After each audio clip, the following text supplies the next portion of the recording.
بے دینی اور سرکشی اس قدر سر چڑھ کر بول رہی ہے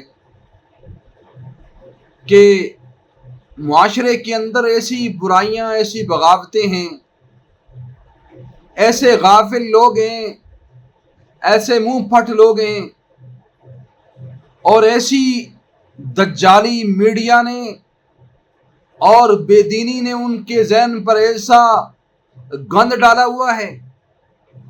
انہیں کہیں بھائی گناہوں کو چھوڑو، نماز پڑھو، بے دینی چھوڑو، دیندار بن جاؤ، ان کا جواب ہوتا ہے جی کیا کریں، کس دین پر چلیں۔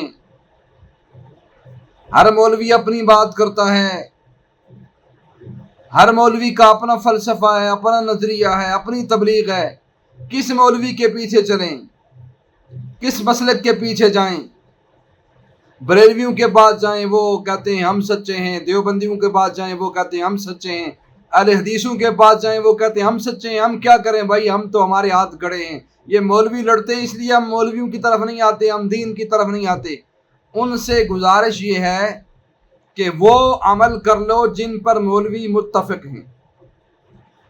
5 نمازیں ہیں، فرض ہیں، دیوبندی، بریلوی، اہل حدیث، تینوں مسلکوں کے نزدیک 5 نمازیں فرض ہیں۔ روزے 1 مہینے کے دیوبندی، بریلوی، اہل حدیث تینوں کے ہاں فرض ہیں۔ صاحب استعداد پر زکوٰۃ تینوں مسلکوں کے ہاں فرض ہے۔ صاحب مال پر حج کرنا سب کے ہاں فرض ہے۔ اس میں کون سا اختلاف ہے؟ یہ بھی شیطان کی گڑی ہوئی ایک بات ہے۔ شیطان جب بندے کو پھسلاتا ہے، دین سے دور کرتا ہے، تو اس کے ذہن میں مختلف حربے ڈالتا ہے، بغاوتیں ڈالتا ہے۔ شیطان پڑھا لکھا ہے، وہ بندے کے ذہن کے مطابق اسے پھنساتا ہے۔ جو بہت پڑھے ہوئے دنیا دار لوگ ہیں، وہ مولویوں کو، کوئی تو مولویوں کو سمجھتا ہے یہ جاہل لوگ ہیں، یہ پرانی باتیں کرتے ہیں۔ قرآن بھائی، قرآن جہالت کی باتیں نہیں کرتا ہے، قرآن تو ہمیشہ سے ہمیشہ رہے گا۔ قرآن ہی سچا ہے، قرآن والے جاہل نہیں ہیں، جاہل تم ہو جنہیں دین کا پتہ ہی نہیں۔ بعضوں کے ذہن میں شیطان نے یہ بات ڈالی ہے کہ مولوی جاہل ہیں، ان سے دور رہو، دین سے دور ہو جاؤ، یہ جہالت ہے۔ اور بعضے یہ سوچتے ہیں کہ مولوی آپس میں لڑتے ہیں، کس کے پیچھے چلے، اس لیے ہم ان سے دور ہی ٹھیک ہیں۔ تو میں نے عرض کیا کہ شیطان کے بہکاوے کے اندر مت آؤ، جن چیزوں پر مولویوں کا اتفاق ہے وہ کر لو۔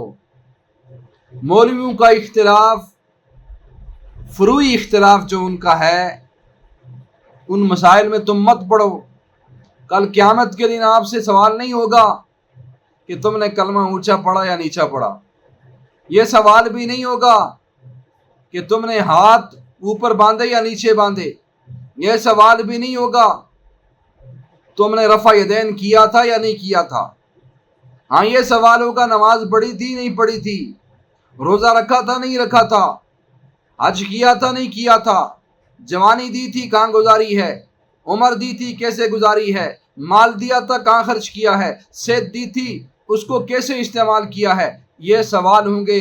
اس لیے شیطان کی یہ باتیں ہیں، شیطان کا بہکاوا ہے کہ مولوی آپس میں لڑتے ہیں، ہم کس دین پر چلیں۔ آپ دین شریعت محمدیہ پر چلیں، آپ قرآن کو پڑھیں، آپ حدیث کو پڑھیں، آپ سنت کو پڑھیں، آپ شریعت کو پڑھیں، ایک طرف لگ جائیں۔ دین یہ بات کل آپ کی قابل قبول نہیں ہوگی اللہ کے ہاں کہ مولوی لڑتے تھے اس لیے میں دین پر نہیں آیا۔ مولوی نہیں لڑتے بھائی، مولویوں کے اختلاف علماء رحمت، علماء کا اختلاف رحمت ہوتا ہے، عوام کے لیے اختلاف نہیں ہے۔ عوام سیدھے دین پر چلیں۔ علماء کے ہاں اختلاف بھی ہوتا ہے، صحابہ میں اختلاف تھا مسائل کے اوپر، پھر تابعین میں، تبع تابعین میں، ائمہ کرام میں، امام ابو حنیفہ، امام شافعی، امام مالک، امام احمد بن حنبل، یہ سارے ائمہ، ان میں اختلاف ہے، اور یہ اختلاف رحمت ہے۔ کوئی ایک حدیث پر عمل کرتا ہے، کوئی دوسری پر کرتا ہے، نبی کی ساری سنتوں پر عمل ہو رہا ہے۔ یہ اختلاف کوئی اسلام کفر کا نہیں ہے، اس کو اختلاف کو اسلام کفر کا مت بناؤ۔ اور یہ بہانہ مت کرو، یہ بہانے قیامت کے دن نہیں چلیں گے۔